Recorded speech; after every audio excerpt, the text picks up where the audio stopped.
Buddhism traces its roots back to the historical Buddha, born Siddhartha Gautama, a yogi who lived more than 2,500 years ago in northern India. One prerequisite to identification as a Buddhist would be to take refuge in the three jewels, ideals at the heart of Buddhism. The three jewels include Buddha, the Dharma, and the Sangha. Buddha is not just the historical person of the Buddha, but it's also what the Buddha represents, the potential for awakening, or Buddha nature, that we all have. Taking refuge in Buddha is not idolatry, and is more akin to looking at him as a role model, rather than a god or deity.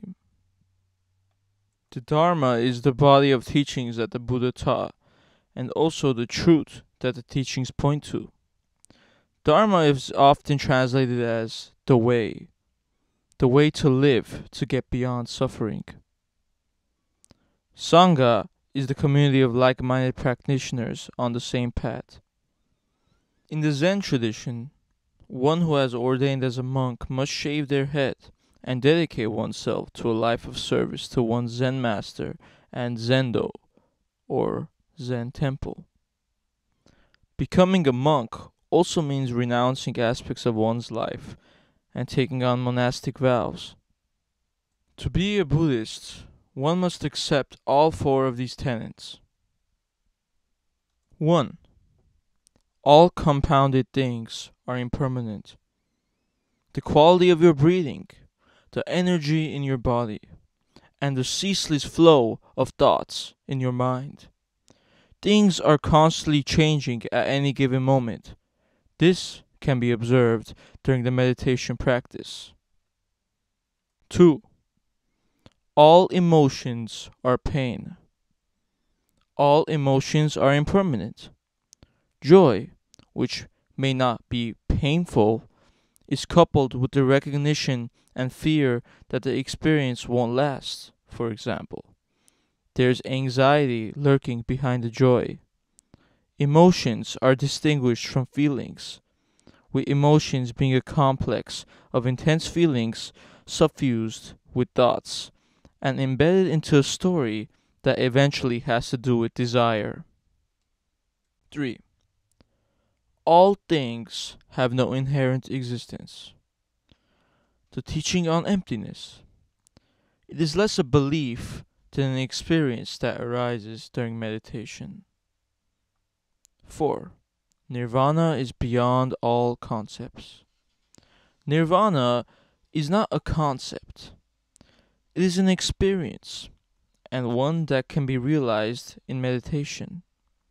Nirvana is the cessation of suffering, and literally means blowing out. What gets blown out is the generation upon generation of suffering from the influence of greed, hatred, and delusion. Different sects of Buddhism differ in importance placed on devotion.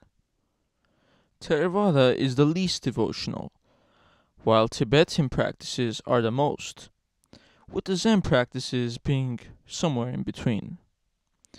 In Tibetan Buddhism, there are many Buddhas and Bodhisattvas which respond to prayers. The Buddha Amitabha is directly believed to intervene in the process of death and rebirth. As stated before, you may want to see the Buddha as an exemplar to inspire practice, rather than a deity. If you bow to the Buddha at a Zen temple, you are not subjugating yourself to a superior being, but bowing to the divinity that resides in yourself.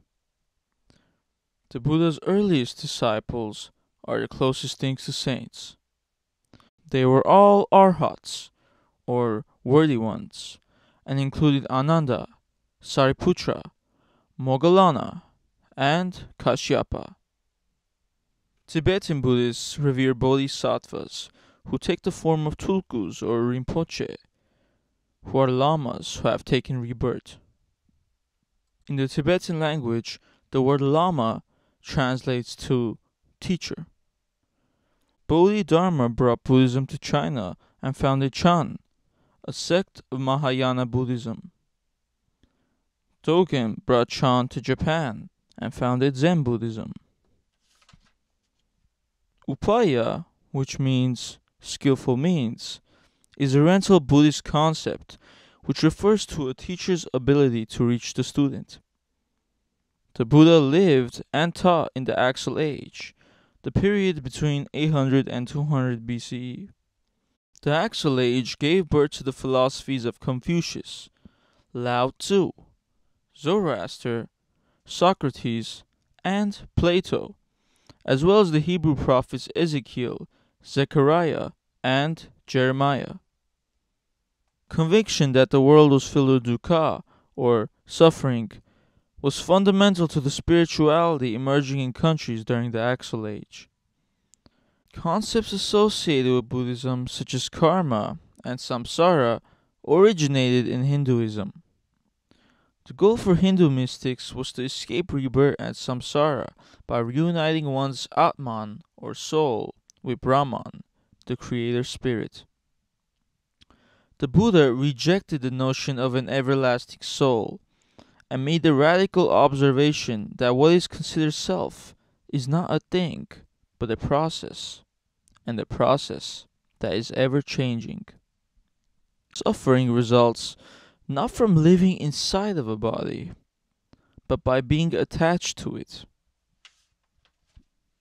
That is, trying to hold on to a solid sense of self when everything is always changing, trying to cling to fleeting pleasures, and trying to push away unpleasant experience.